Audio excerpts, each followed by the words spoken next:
Merci beaucoup de votre invitation. C'est un honneur pour moi et un plaisir d'ouvrir aujourd'hui la journée annuelle de réhabilitation psychosociale de la Nouvelle-Aquitaine pour sa partie nord, organisée par le Centre de réhabilitation psychosociale de Limoges.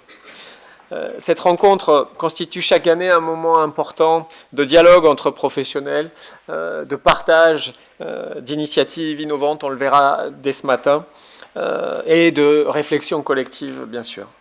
Alors, elle réunit des usagers, des familles, des étudiants et beaucoup de professionnels de l'insertion et du soin autour d'un objectif commun, faire progresser les pratiques de réhabilitation psychosociale.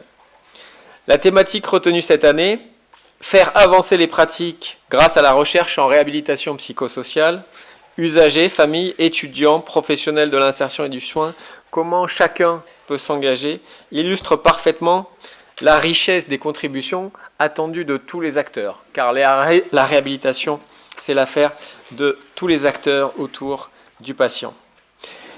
Alors pour commencer, je voudrais dire la reconnaissance de l'établissement pour l'Agence régionale de santé de Nouvelle-Aquitaine pour son soutien constant et la reconnaissance du centre de réhabilitation psychosociale du CHS Quirol comme activité spécifique régionale au sein du financement de la psychiatrie. C'est un signal important et qui montre la perception par l'agence des enjeux autour de la réhabilitation et de la qualité du travail qui est réalisé à Limoges et sur l'ensemble du territoire du nord de la Nouvelle-Aquitaine.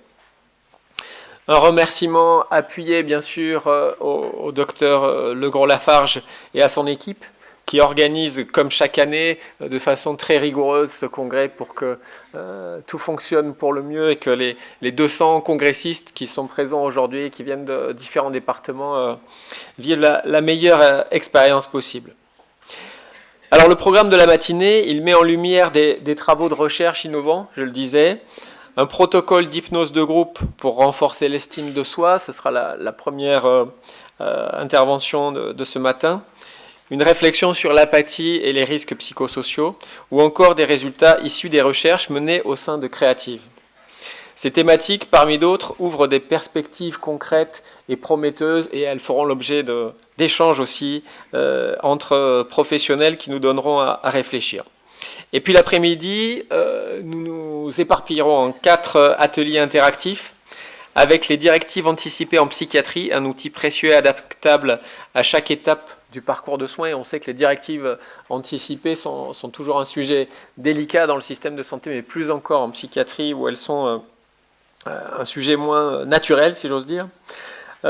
Stratégeux qui explore la remédiation cognitive par les jeux de stratégie, l'implication des soignants dans le sevrage tabagique au sein du CREAB 16, et puis enfin un escape game original conçu pour lutter contre les représentations et la stigmatisation de la maladie mentale qui sont évidemment un sujet extrêmement important et sensible quelle que soit la pathologie de santé mentale que l'on évoque.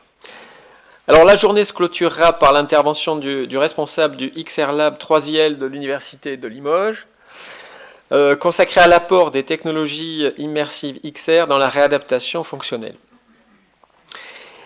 Alors, je vais être bref, mais juste rappeler que le C2RL a été labellisé par l'ARS en 2017, donc je le redis à chaque fois puisque ça va faire bientôt 10 ans que nous avons été labellisés pour 4 missions que vous connaissez, le soin, le réseau, la formation et la recherche, et donc nous sommes engagés sur les 4 champs en ce qui concerne le programme de cette journée comme d'habitude, avec pour objectif central l'amélioration de l'autonomie et de la qualité de vie des personnes.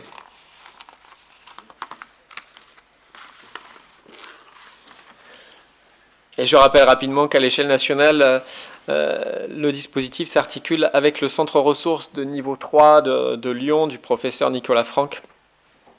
Et ça me donne l'occasion d'indiquer qu'un congrès national de réhabilitation aura lieu à Limoges l'année prochaine, en 2026. Et puis pour terminer, un remerciement tout particulier aux usagers du C2RL pour leur travail patient avec des pochettes réalisées en atelier manuel et qui vous ont été distribuées à l'accueil.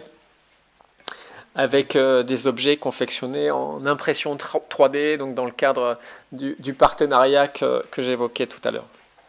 Et ces créations concrètes illustrent l'importance de l'engagement et de la participation active dans la réhabilitation.